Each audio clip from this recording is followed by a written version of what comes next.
Hello, and welcome to our new series where I'm going to talk to you about how you can make a series of different mechanisms using Onshape. Um, Today we're going to be talking about the cam and follower mechanisms.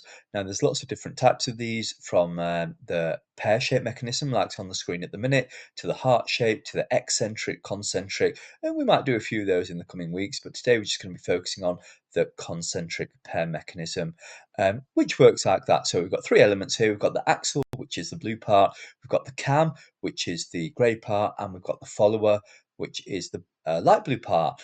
And how this works is as there'll be a motor somewhere near the axle, and as the cam rotates, we use gravity so that the follower it follows the profile of that shape, so it moves up and down in a regular rhythm to the turning motion of the cam. Where this is used is things like printing presses, sewing machines, anything that needs a regular stamping motion. Okay, so what you're going to do now is you're going to jump into your Open Part Studio, and we're going to start with the follower. So what you're going to do is you're going to jump onto the top view, press N to orient yourself to it. And what you're going to do is you're going to sketch a circle that is 10 mil across.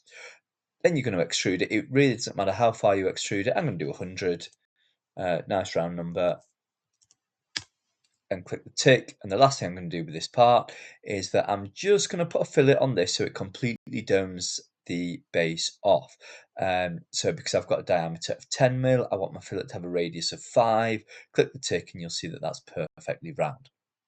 Okay, next we're going to jump onto the cam. So to do the cam, I'm going to need to draw two circles, and it really doesn't matter how big these circles are. I'm just going to eyeball it. Um, Once I've drawn the two circles, I'm going to draw a line all the way down from the middle. You can probably guess where this is going. I'm going to draw one side profile and then simply mirror it. So I'm going to get rid of these. Then I'm going to use my line tool to connect these two profiles. Now, there's no way of doing this perfectly in one go that I know of. So what I'm going to do is just click somewhere on the bottom sketch and my line appears. And now I'll be able to, if I just keep creeping up and creeping up and creeping up, you'll see that that second square icon just below my cursor appears. So I've got what looks like a T on its side at the minute. And as I creep up, you get that loop the loop symbol. That means I've joined it at a perfect tangent, and it'll snap to where that smoothly runs into one another. Okay, I'm going to trim off these two lines, so I'm left with this smooth shape with a little bit of a kink in it. I can iron that kink out by clicking my tangent tool, and this will just turn this into a tangent as well. So if that's not on your toolbar, if it's just in a drop down in your search bar, just type tangent, and it's a thing that looks like the same loop the loop that we just saw. I'm just going to click on the two lines between which I want that tangent generated, and you should see that snaps right to it. Okay, now what I'm going to do is I'm going to mirror it. So I'm going to grab my mirror tool, click on my center line that I've drawn in, just click and drag around everything. That mirrors across. I'm going to get rid of my mirror line. And finally, what I'm going to do is just put a circle in for my axle to go through. And I'm going to make this 20 mil wide or long.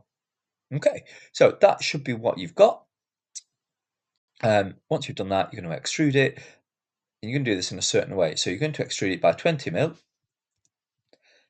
However, you want this so it's directly below the follower, so you're going to extrude it in symmetric. So you're just going to click that checkbox, and you see that sits perfectly in line with the follower above.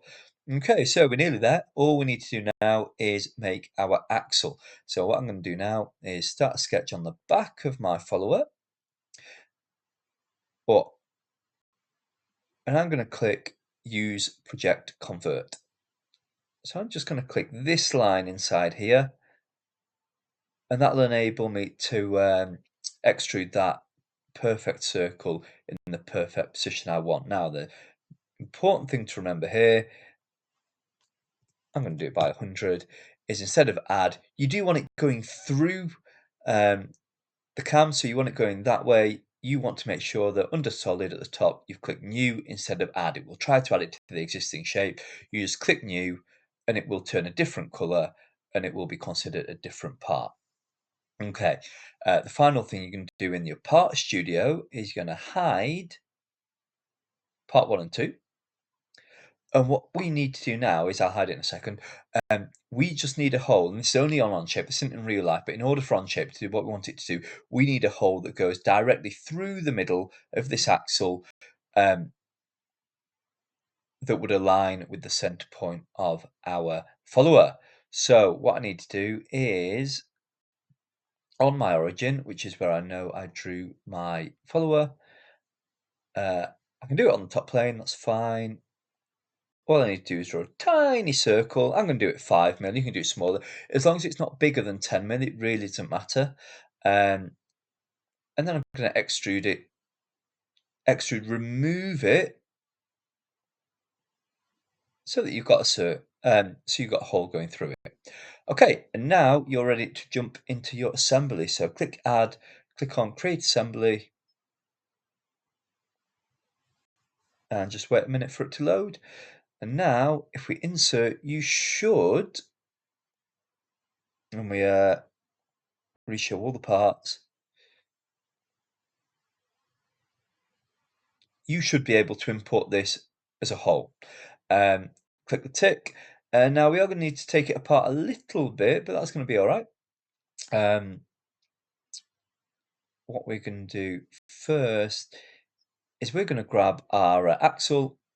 In fact, we're going to do that second. First of all, we're going to grab our axle and we're going to click Fix. This means that whilst we can move everything around, this is going to stay fixed in place, which is super important. What I'm going to do first is I'm going to click my slider mate. I'm going to click the hole that I've just made, and I'm going to click the outside of my follower. What this does is it means that our follower, it can only move up and down around that hole. It can only slide up and down in that axis. Okay, second mate I'm going to need to do is I'm going to put a cylindrical mate or revolute mate between the inside of the hole of the cam and the outside of the follower. Not the follower, the axle. And click the tick. So now we should see that this spins as I want it to.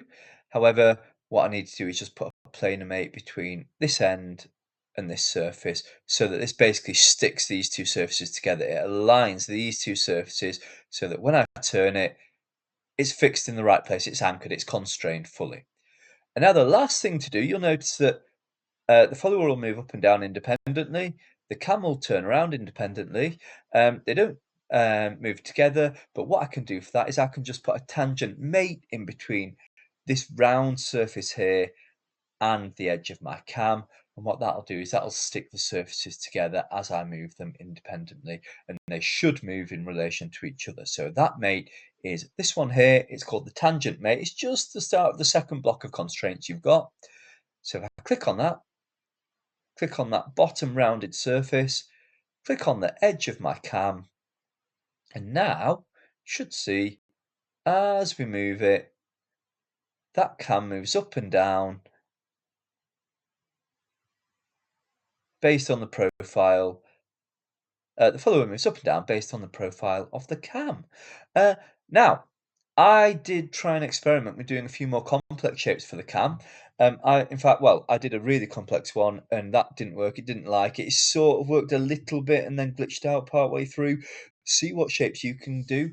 We might be doing an eccentric cam. That means where the center of the rotation is not in the center of the shape. So that means it's out on the edge, which means the cam actually moves in a spiral motion.